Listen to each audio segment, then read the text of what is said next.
क्रोध यमराज की मूर्ति है। लालच वैतरणी नदी नरक में बहने वाली नदी है। विद्या कामधेनु गाय है और संतोष इंद्र के नंदन वन जैसा सुख देने वाला है। रूप यौवन से संपन्न बड़े कुल में पैदा होते हुए भी विद्याहीन पुरुष बिना गंध के फूल पलाश के समान शोभा अर्थात आदर को प्राप्त नहीं होता।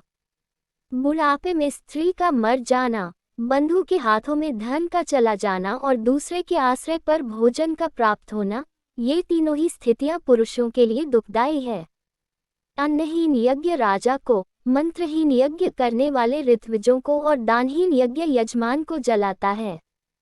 यज्ञ के बराबर कोई शत्रु नहीं है। जो व्यक्ति मांस और मदिरा का सेवन करते हैं वे इस पृथ्वी पर बोझ है। इसी प्रकार जो व्यक्ति निरक्षर है वे भी पृथ्वी पर बोझ है। इस प्रकार के मनुष्य रूपी पशुओं के भार से यह पृथ्वी हमेशा पीड़ित और दबी रहती है। संसार में विद्वान की ही प्रशंसा होती है। विद्वान व्यक्ति ही सभी जगह पूजे जाते हैं। विद्या से ही सब कुछ मिलता है। विद्या की सब जगह पूजा होती है। विद्या विहीन अर्थात मूर्ख व्यक्तियों के बड़े कुल के होने से क्या लाभ। विद्वान व्यक्ति का नीच कुल भी देवगुणों से सम्मान पाता है। असंतोषी ब्राह्मण और संतोषी राजा जल्दी ही नष्ट हो जाते हैं। लज्जाशील वेश्या और निर्लज कुलीन स्त्री नष्ट हो जाती है। पृथ्वी के भीतर का पानी शुद्ध होता है। पतिव्रता स्त्री पवित्र होती है। कल्याण करने वाला राजा पवित्र होता है और संतोषी ब्राह्मण पवित्र होता है। गुणहीन व्यक्ति की सुंदरता व्यर्थ है। दुष्ट स्वभाव वाले व्यक्ति का कुल नष्ट होने योग्य है।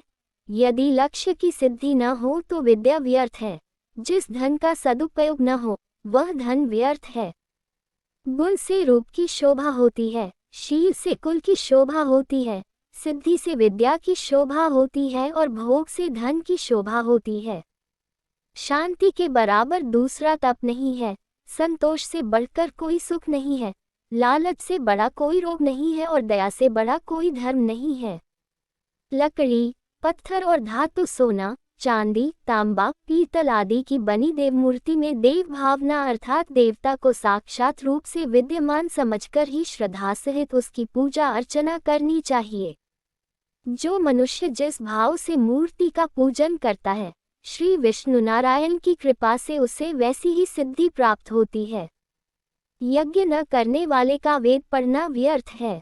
बिना दान के यज्ञ करना व्यर्थ है। बिना भाव के सिद्धि नहीं होती, इसलिए भाव अर्थात प्रेम ही सब में प्रधान है।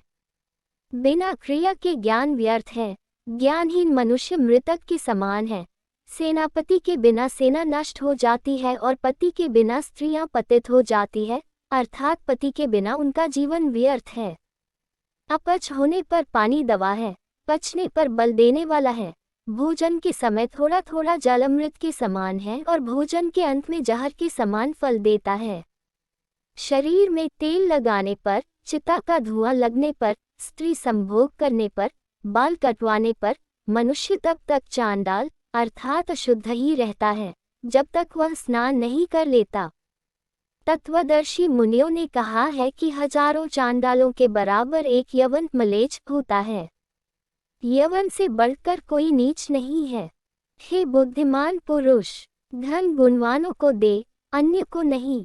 देखो, समुद्र का जल मेघों के मुंह में जाकर सदैव मीठा हो जाता है और पृथ्वी के चर अचर जीवों को जीवन दान देकर कई करोड़ गुना होकर फिर से समुद्र में चला जाता है।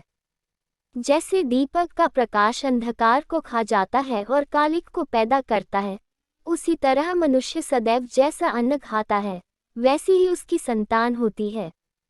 ईख, जल, दूध, मूल कंद, पान, फल और दवा आदि का सेवन करके भी स्नान दान आदि क्रियाएं की जा सकती है।